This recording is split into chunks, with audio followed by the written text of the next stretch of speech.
நேற்று வந்திருக்காரு அண்ணாமலை. நேற்றுலேருந்து இன்னைக்கு வரையும் ஒரு அதிமுக பற்றி ஒன்றும் பேசுகிற மாதிரி தெரியல. தாவேக்காவை பற்றி பேசுறாரு, சீமானை பற்றி பேசுறாரு, உதயநிதி பற்றி பேசுறாரு, திமுக பற்றி பேசுறாரு, அதிமுக பற்றி ஒன்றும் பேசுறாரு. இத்தனைக்கும் அதிமுக இந்த கேப்ல இந்த 3 மாசத்துல மத்திய அரசு எடுத்த பல நடவடிக்கைகளை விமர்சனம் பண்ணியிருக்காங்க. அவருக்கு அட்வான்டேஜ் என்னவா இருந்ததுன்னா, லாஸ்ட் டைம் அவருக்கு அட்வான்டேஜ் என்னவா இருந்ததுன்னா 21 எலெக்ஷன்ஸ்க்கு அப்புறம் ஏடிஎம்கே அவங்களுடைய உட்கட்சி பிரச்சனைகளே ரொம்ப கான்சன்ட்ரேட் பண்ண வேண்டியதாகிடுது. அதனால் அந்த கேப்பை அண்ணாமலை நல்லா யூஸ் பண்ணிட்டு அப்புறம் அண்ணாமலை இடத்த காலி பண்ணிட்டு அமெரிக்காவுக்கு அரசியல் படிப்பு படிக்க போகும்போது அந்த இடத்த எடப்பாடி பிடிச்சிட்டு கொஞ்சம் மேலே வர ட்ரை பண்ணார்.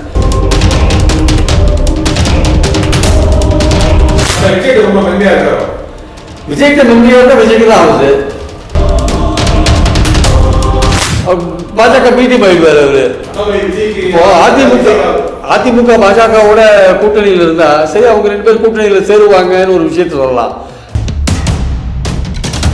ரஜினியோட விருப்பத்தின் பேர் சந்திச்சாங்கன்னு சொன்னா கூட அவருக்கு அதுக்கப்புறம் பேசியிருந்தா பலவிதமான பேச்சுக்களை வளர்த்துருக்கு. ஆக்சுவலா அதாவது அரசியல் அவர் நிச்சயமா ரஜினி சீமானோட அரசியலுக்கு எந்த விதத்திலும் உதவ மாட்டார் சார். ரெண்டாவது, சீமானை வளர்த்து விடுறதுக்கு ரஜினிக்கு என்ன சார் அவசியம் இருக்கு? ரெண்டாவது, ரஜினியை போய் பார்த்ததுனாலே ரஜினி ரசிகர்கள் சீமானுக்கு ஓட்டு போட போறது இல்ல.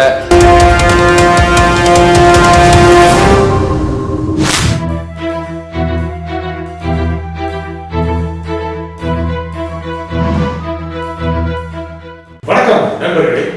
அண்ணாமலை தமிழகம் திரும்பிவிட்டார். எது விதமான அதிரடி காண்பிப்பார். விஜய் பக்கம் மென்மையாக இருக்கிறார். இதை பற்றி பேசுறதுக்காக பத்திரிகையாளர் திரு பிரியன் இங்கு வந்திருக்கிறார். வணக்கம் திரு பிரியன். வணக்கம் சார். அண்ணாமலை சென்னை திரும்பிவிட்டார். பாரதிய ஜனதா கட்சியின் மாநில தலைவர் திரு அண்ணாமலை சென்னை திரும்பிவிட்டார். இனி அரசியல் அதிரடி காண்பிப்பார் நினைக்கிறீங்களா? இல்ல, அரசியல் அதிரடி காண்பாருன்னா ஏற்கனவே போறதுக்கு முன்னாடியே அதிரடியா அரசியல் பண்ணி தான் இருந்தார். ஸோ அந்த விட்ட இடத்துல இருந்து மறுபடியும் அவர் தொடர்வார் என்பது என்னுடைய கருத்து. அவருக்கு அட்வான்டேஜ் என்னவா இருந்ததுன்னா, லாஸ்ட் டைம் அவருக்கு அட்வான்டேஜ் என்னவா இருந்ததுன்னா 21 எலெக்ஷன்ஸ்க்கு அப்புறம் ஏடிஎம்கே அவங்களுடைய உட்கட்சி பிரச்சனைகளே ரொம்ப கான்சன்ட்ரேட் பண்ண வேண்டியதாகிடுது. அதனால அந்த கேப்பை அண்ணாமலை நல்லா யூஸ் பண்ணியிருக்கார். ஆக்சுவலா அப்புறம் அண்ணாமலை இடத்த காலி பண்ணிட்டு அமெரிக்காவுக்கு அரசியல் படிப்பு படிக்க போகும்போது அந்த இடத்த எடப்பாடி பிடிச்சிட்டு கொஞ்சம் மேலே வர ட்ரை பண்ணார். இந்த 3 மாச காலத்தில் அவர் கொஞ்சம் மேலே வர ட்ரை பண்ணார். இப்போ மறுபடியும் அண்ணாமலை வந்திருக்கிறப்போ அவர் என்ன மாதிரி பாலிடிக்ஸை கையில் எடுப்பாரு, மறுபடியும் எடப்பாடி மின்னுக்கு அவர் முன்னாடி வருவாரான்றது ஒரு பொறுத்து இருந்து தான் பார்க்கணும். ஆனால் அவர் எப்படிப்பட்ட அரசியல் எடுக்க போறாரு? ஏன்னா அவர் போயிட்டு வந்ததுக்கு அப்புறம் அந்த கேப்ல பாத்தீங்கன்னா விஜய் கட்சி ஆரம்பிக்கிற ஒரு முக்கியமான விஷயங்கள் நடந்திருக்கிறத பார்க்கிறோம். சீமான் ரஜினியை பார்த்துருக்கிற முக்கியமான விஷயம் நடந்திருக்கிறத பார்க்கிறோம். ஸோ இந்த மாதிரி விஷயங்கள்லாம் இருக்கிறப்போ அண்ணாமலை அதே மாதிரி எடப்பாடி சமீபத்தில் ஓமலூர்ல நிர்வாகிகிட்ட பேசும்போது ஆர்எஸ்எஸ் எல்லாம் உதாரணம் காமிச்சு பேசுறாரு. எப்படி ஒர்க் பண்றாங்க ஆர்எஸ்எஸ் மகாராஷ்டிரால அப்படிலாம் உதாரணம் காமிச்சு பேசுறாரு. ஸோ அண்ணாமலையினால தான் கூட்டணி பிரிஞ்சுது அப்படின்னு நம்ம மரியாதை கொடுக்கல அப்படிங்கிற விஷயத்தையும் அவர் ஓமலூர்ல பேசுறாரு. ஸோ இந்த பேச்சுக்களுக்கு அப்புறம் அண்ணாமலை எப்படிப்பட்ட ஒரு பார்வையை திமுக மேல வைப்பாரு, அதிமுக மேல வைப்பாரு, தாவேக்கா மேல வைப்பாரு, சீமான் மேல வைப்பாரு, இந்த மாதிரி பல விஷயங்கள் இருக்கு இல்லையா. அவருடைய மெயின் அரசியல் எதிரி திமுக தான். இப்போ அடுத்த எதிரியா அவருக்கு உருவாயிருக்கிறது விஜய். அதுதான் உண்மை. ஸோ விஜய் எப்படி அவர் கவுண்டர் பண்ண போறாரு அப்படின்றத பார்க்கணும். ஆனா விஜய் ரொம்ப மென்மையா இருக்காரு. விஜய்க்கு மென்மையா இருந்தா விஜய்க்கு தான் ஆகுது. அவர் பாஜக பிடி போயிடுவார் அவரு. அதிமுக பாஜகவோட கூட்டணியில் இருந்தா சரி, அவங்க 2 பேர் கூட்டணியில் சேருவாங்கன்னு ஒரு விஷயத்த சொல்லலாம். ஆனால் பாஜக தாவேக்காவோட சாப்பிட்டா இருந்தாங்க வச்சுக்கோங்க. தாவேக்கா ஒரு கொள்கை எதிரியா பாஜக பிரகடனம் பண்ணியிருக்காங்க. எங்களோட கொள்கை எதிரின்ட்டு நீங்க அவங்ககிட்ட சாப்பிட்டா இருந்தீங்கன்னா திமுக பிரச்சாரம் பண்றதுக்கு ஈஸி. பாத்தீங்களா, இப்போ அதிமுகவே நேற்று வந்திருக்காரு அண்ணாமலை. நேற்றுலேருந்து இன்னைக்கு வரையும் ஒரு அதிமுக பத்தி ஒன்றும் பேசுற மாதிரி தெரியல. தாவேக்காவை பத்தி பேசுறாரு, சீமானை பத்தி பேசுறாரு, உதயநிதி பத்தி பேசுறாரு, திமுக பத்தி பேசுறாரு, அதிமுக பத்தி ஒன்றும் பேசுறாரு. இத்தனைக்கும் அதிமுக இந்த கேப்ல இந்த 3 மாசத்துல மத்திய அரசு எடுத்த பல நடவடிக்கைகளை விமர்சனம் பண்ணியிருக்காங்க. ஆனா நேற்றுலேருந்து அண்ணாமலை இதுவரை அதிமுக பத்தி ஒரு வாயை திறக்கல. அப்போ ஒரு அதிமுக பத்தி என்ன ஸ்டாண்ட் எடுக்க போறாரு, ஏது ஸ்டாண்ட் எடுக்க போறாரு, தாவேக்காவை சீரியஸா அட்டாக் பண்ண போறாரு இல்லையா, தாவேக்காவை பத்தி அமைதி காக்க போறாரா, சீமானை பத்தி என்ன சொல்ல போறாரு, சீமான் திமுக அட்டாக் மட்டும்தான் அவருடைய வேலையா அப்படின்றத பொறுத்து தான் பார்க்கணும். முக்கியமாக சமீபத்தில் நடந்த ஒரு கூட்டத்தில் கூட திரு எடப்பாடி சொன்னது போல திமுகவை மட்டும் நிர்வாகிகள் விமர்சிக்க வேண்டும், மற்ற கட்சிகளை விமர்சிக்க வேண்டாம். திமுக கூட்டணி கட்சிகள் மற்ற கட்சிகள் அது பாஜகவும் அடக்கம். என்ன காரணம்? கதவு திறந்து வச்சிருக்கிறது தான் காரணம். வேற என்ன, தாவேக்கா கதவை க்ளோஸ் பண்ணிருக்காங்க, டெம்பரரியா பண்ணிருக்காங்க. இன்னும் 10 மாசத்துல திறப்பாங்களா சொல்ல முடியாது. சோ அதனால பாஜக கதவை திறந்து வச்சிருக்காங்க. இப்போ பாஜக அதிமுக இருக்கிற பாஜக ஆதரவாளர்கள் இருக்காங்கல்ல, வேலுமணி, தங்கமணி போன்றவர்கள், அவங்களுடைய போல வந்து எடுபட்டு இருக்கு. இதுவரையும் வந்து அதிமுக பாஜக கூட்டணியே வேண்டாம், அது இப்போ சிபி சண்முகத்தையும் ஜெயக்குமாரையும் கேட்டா வேண்டாம் தான் சொல்லுவாங்க அவங்க. ஏன்னா அவங்களுக்கு பாஜக கூட்டணி அவங்க தோத்து போயிடுறாங்க. வேலுமணி தங்கமணியும் கேட்டீங்கன்னா பாஜக வேணும்னு சொல்லுவாங்க. ஏன்னா அவங்க கூட்டணி இருந்தாலும் அவங்க வின் பண்றதுக்கான வாய்ப்பு கொஞ்சம் கூடுதலா இருக்கும். அதனால இப்போ தங்கமணியும் வேலுமணியும் வந்து பாஜக நம்ம வந்து எந்த கதையும் மூட வேண்டாம், எல்லா கதையும் கலந்து வச்சுக்கலாம் பாஜக கதை உட்பட அப்படின்னு அவங்க சொன்னதை வந்து எடப்பாடி கேட்டுட்டு இருக்காரு. எல்லா கதையும் கதை வச்சு எல்லாரும் வந்துருவாங்க, யாரும் வருவாங்க இல்ல, எல்லா கதையும் இல்லைங்க, ஒண்ணு தாவேக்கா இல்ல பாஜக, ரெண்டு தான். இது இவங்க இந்த இதோட சேர்ந்தா அப்புறம் பாமக, தேமுதிக அதுக்கேற்றபடி சேர்த்துக்கலாம். புதிய தமிழகமோ இல்ல ஒவ்வொரு நிறைய கட்சிகள், ஏசி சண்முகம் ஏற்கனவே பாஜக பாக்கெட்ல தான் இருக்காங்க, அது ஒன்றும் பிரச்சனை கிடையாது. ஆனா அதிமுகவும் பாஜக விமர்சிப்பதில்லை. இப்ப நீங்க சொன்னது போல திரு அண்ணாமலையும் அதிமுக பற்றி வாய் திறக்கவில்லை அப்படின்னா ஏதோ எதிர்காலத்துல எனக்கு நடக்க போகுது அப்படிங்கிறது காண்பிக்குதா? ஏன்னா இப்போ எஸ்பெஷலி வந்து நம்ம கூட்டணி விட்டு பிரிஞ்சு வந்ததுக்காக அண்ணாமலைன்ற மாதிரி ஓமனூர்ல பேசிட்டாரு எடப்பாடி. அதனால வந்து இப்ப அண்ணாமலைக்கு ஒரு இன்ஸ்ட்ரக்ஷன் கொடுத்துருக்கலாம் மேலிடம்.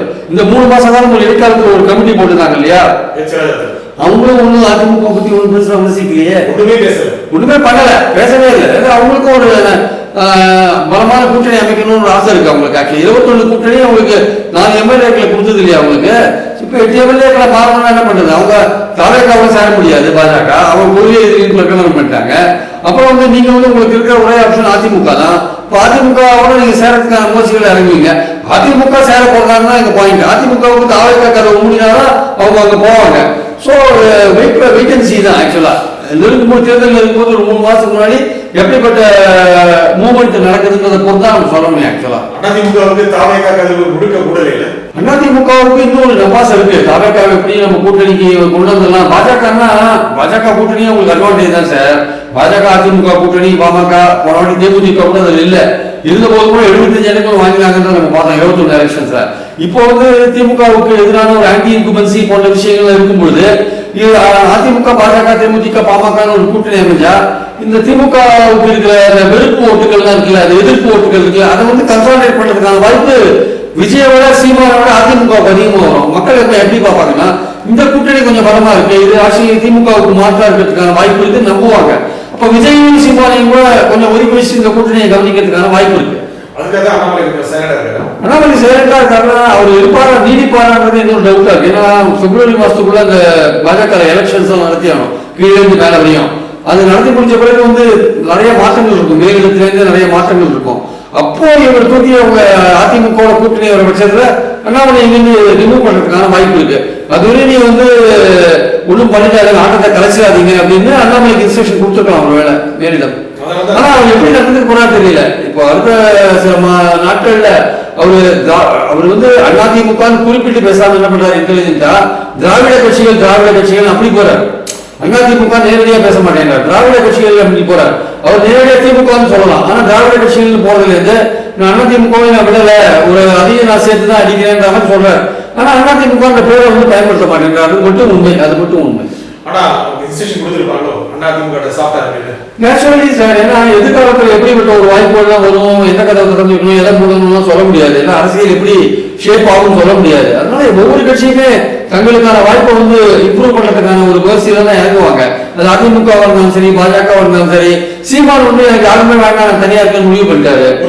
அவர் உறுதியா இருக்க வேண்டிய கட்டாயத்தில் இருக்காரு. அவருக்கு ஏற்ற கட்சி இங்க கிடையாது. அவருடைய தத்துவார்த்த ரீதியா அவருக்கு ஏற்ற கட்சி இங்க கிடையாது. ஆக்சுவலா அவர் பாஜகவை கடுமையாக எதிர்க்கிறாரு, திமுகவை கடுமையாக எதிர்க்கிறாரு, தாவேக்காவை கடுமையாக எதிர்த்துட்டாரு. அப்புறம் அதிமுக சேர்ந்து அவங்க அதிமுக ஊழல் போன்ற குற்றச்சாட்டுகள், அவர் வந்து எங்க ஊழல் கட்சியோடு சேர்ந்துருக்கீங்க, அவங்க மேல குற்றச்சாட்டு வைப்பாங்க.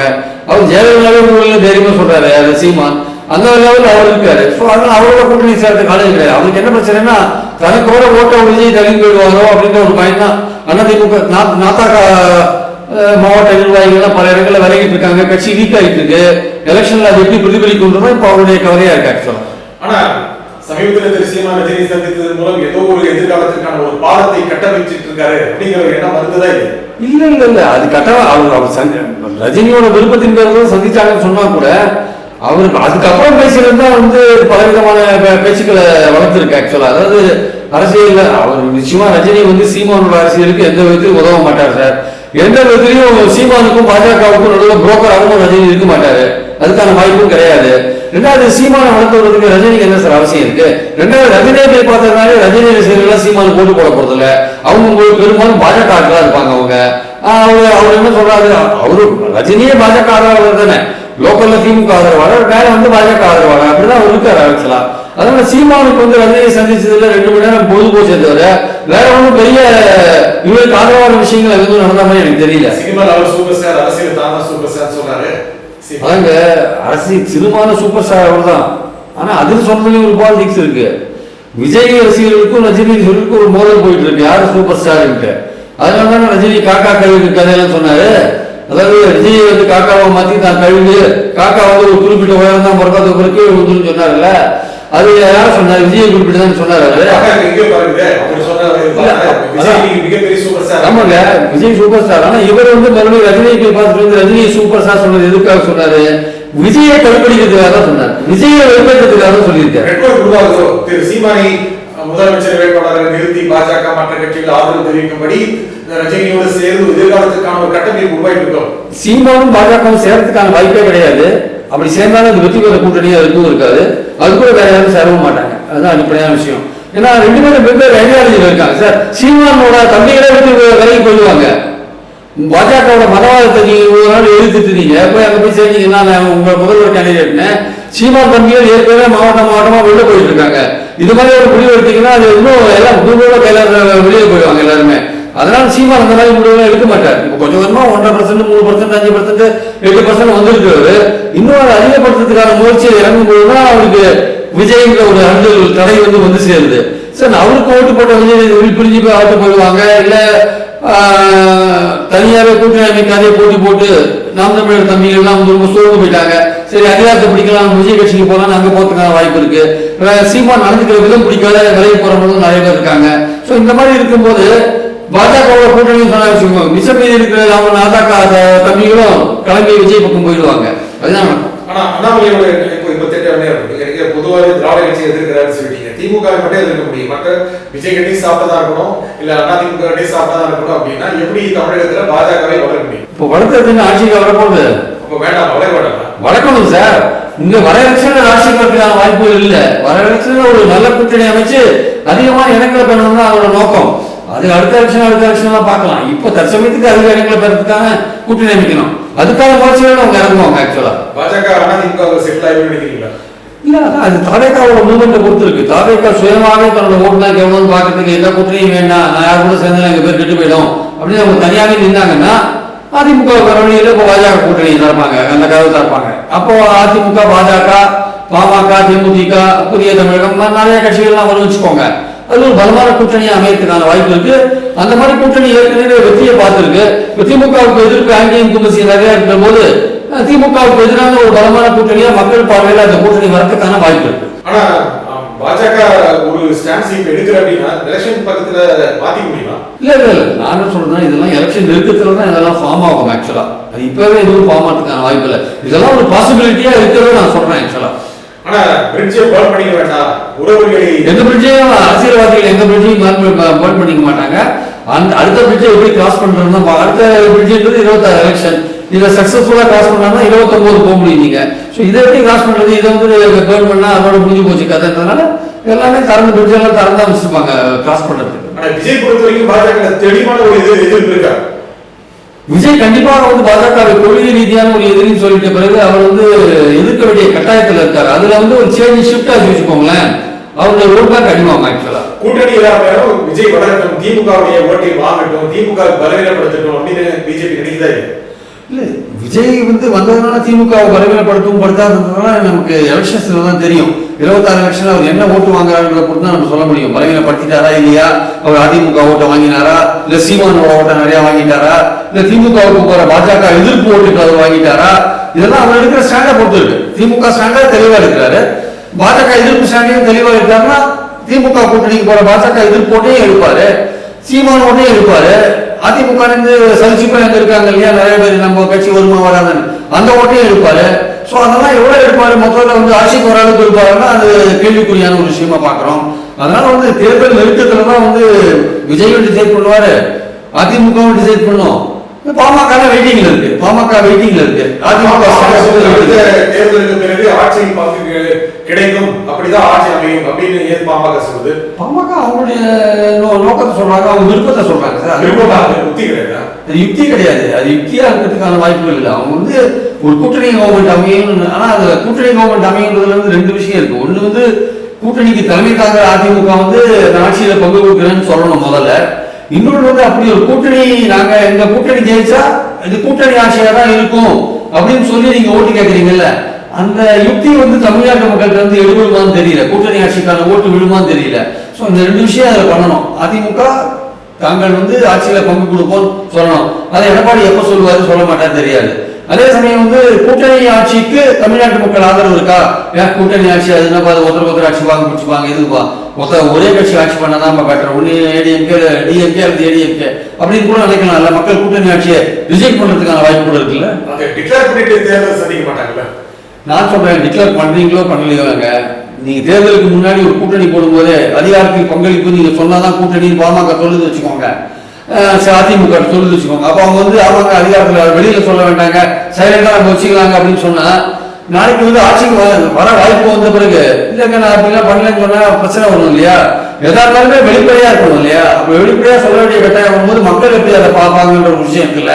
ஆனா பாஜக பொறுத்த வரைக்கும் டிசைட் பண்ணக்கூடிய நிலைமையில் இருக்கா, முடிவெடுக்கக்கூடிய ஒரு நிலைமையில பாஜக இருக்கு நினைக்கிறீங்க? இல்ல, பாஜக பொறுத்த மட்டும் அது வந்து அதிமுக கூட்டணிக்கு வந்தா பெட்டர்னு அவங்க நினைக்கிறாங்களே தவிர அதிமுக கம்பல் பண்ணி கூட்டணிக்கு இருக்கிற அளவுக்கு ஒரு ஃபோர்ஸை வந்து அவங்க பயன்படுத்துவாங்களா, வேறு பல விஷயங்களை பயன்படுத்துவாங்களான்றது யோசிக்க வேண்டிய விஷயம். வேற ஒரு விஷயங்கள்னா என்போர்ஸ்மெண்ட், சிபிஐ போன்ற விஷயங்கள். ஆனா அது இருக்க வாய்ப்பு இருக்கா? சமீபத்தில் கூட பல்வேறு நடவடிக்கை அந்த மாதிரி நீங்க தானா பணம் பழிக்கணுமே தவிர தனியார் வச்சு பழிக்க வைக்கூடாது. அப்போ வந்து சரியா ஒர்க் பண்ண மாட்டாங்க. அதனால இயல்பாக ஒரு கார்டியரா மேனேஜ் பண்ணி ஒரு ரிலேஷன்ஷிப்பை கொண்டு வரலாம். இப்போவே பாத்தீங்கன்னா அதிமுக பத்தி எந்த ஒரு வழக்கும் அந்த என்போர்ஸ்மெண்ட்டோ சிபிஐ ஒண்ணுமே கண்டுக்கவே இல்லையே.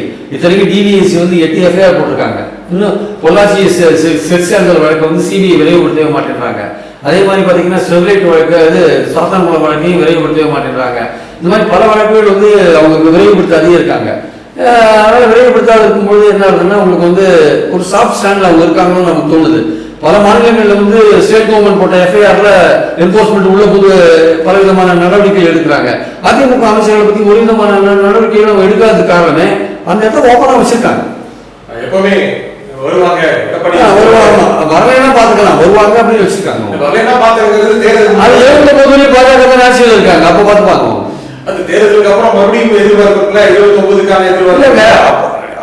அதான் சொல்றேங்க, இதெல்லாம் வந்து ஒரு எதிர்பார்ப்பு நம்ம வந்து அடுத்த கட்டத்துக்கு போகணும்னு நினைச்சு பண்றது. அது இல்லைன்னா அடுத்த ஸ்ட்ராட்டஜியை ஒதுப்பாங்க அவங்க. ஆக்சுவலா இப்ப இருக்கிற ஸ்ட்ராட்டஜி என்னன்னா பாஜக வந்து அதிமுகவுக்கு கதவை திறந்து வச்சிருக்கு. பாஜக கவர்மெண்ட் அந்த கவர்மெண்ட் வந்து அதிமுக ஆட்களை எந்த விதத்திலையும் ட்ரபிள் பண்ணாது இருக்கு. அவ்வளவுதான். திரு அண்ணாமலை வெளிநாடு சென்று அரசியல் பாடம் கற்று வந்தது ஒரு 3 மாசம். அது மட்டும் இல்லாம தமிழ்நாட்டை எப்படி அணுக வேண்டும், தமிழ்நாட்டு அரசியல்வாதிகளை, அரசியல் கட்சிகளை அப்படிங்கிற ஒரு இன்ஸ்ட்ரக்ஷனும் மேலிடம் அண்ணாமலைக்கு கொடுத்துதான் அனுப்பியிருக்காங்க. கண்டிப்பா கொடுத்துருப்பாங்க சார். அவர் அதிமுக அடுத்த 3 மாசத்துக்குள்ள விமர்சிக்கிறாரா இல்லையான்னு பார்க்கணும். அடுத்த 3 மாசத்துக்கு அப்புறம் அவர் இங்கே நாங்க வெளியில கிளம்பி டெல்லிக்கு அவர் கூட்டு போறாங்களா இல்லையான்னு பார்க்கணும்.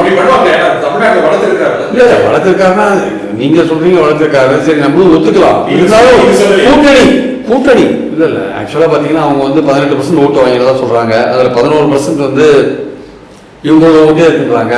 ஆனா கண்டஸ்டட் ஓட் ஷேர்ல பாத்தீங்கன்னா குறைவா தான் இருக்கு. ஆக்சுவலா 7-8 கூட இருக்கலாம். கண்டஸ்ட் ஓட் ஷேர் கம்மியா இருக்கலாம். உங்களுக்கு ஏற்கனவே 5% இருந்தது, 5-8 வந்துருக்கலாம். அதுக்கு அவர் சொல்ற மாதிரி 1 கோடி தொண்டர்கள் அவங்க இல்ல, 5-8 வந்துருக்கலாம். 1 கோடி தொண்டர்கள் சொல்றாரு அண்ணாமலை. அந்த 1 கோடி தொண்டர்கள் எல்லாம் கண்டிப்பா கிடையாது. 1 கோடி தொண்டர்கள் சேர்த்து அதான் 1 கோடி தொண்டர்கள் கிடையாது. அவர் வந்து ஹைப் பண்ணி சொல்றாருன்ற விஷயம். நம்மளுடைய பாயிண்ட் என்னன்னா தங்களுடைய அரசியல் இயக்கத்துக்காக பாஜகவோட ஐக்கியமாயிட்டு அவங்க முடிவெடுப்பாங்க. இப்போ ஒன்றும் இல்லை சார், நல்லா வெற்றி பெற்ற மகாராஷ்டிராலேயே இன்னும் கூட்டணி கட்சிகளை நீங்க திருப்திப்படுத்தி ஒரு கவர்மெண்ட்டை ஃபார்ம் பண்ண முடியாத இருக்கீங்க. இத்தனைக்கும் நீங்க நினைச்சா வந்து ஷிண்டே போப்பா நீங்க வந்தா வாழ்க்கை போன்னு சொல்லிட்டு போலாம்ல, இருந்தாலுமே அங்க வந்து அனுசரிச்சுட்டு போகணும் வெயிட் பண்றீங்கல்ல. அந்த மாதிரிதான் இங்கேயும் நம்ம அடுத்த கட்டத்துக்கு போகும்போது நம்ம இருக்கிற கட்சிகளை எந்த கட்சிகள் நமக்கு பெஸ்ட், அதை வச்சு நம்ம எப்படி மேல போக முடியும் தான் யோசிப்பாங்க. அந்த கட்டத்துல தான் இப்ப பாஜக இருக்கு. ஆக்சுவலா தமிழ்நாடு முத்தி இருக்குமா? தமிழ்நாடு அதே மாதிரி முத்தி இருக்கும், கூட்டணி கட்சிகளை ஹாப்பியா வச்சுக்கணும் அப்படின்னு யாருக்கு? பாஜகவுக்கு. பாஜகவுக்கு கண்டிப்பா இருக்கும். பாஜக இருக்கும். அதிமுக பாஜக கம்மி பண்ணாத இருக்கிறதுக்கு காரணமே அந்த கதவை திறந்து வச்சிருக்காங்க. ஒரு கூட்டணி வச்சுக்கலாங்க.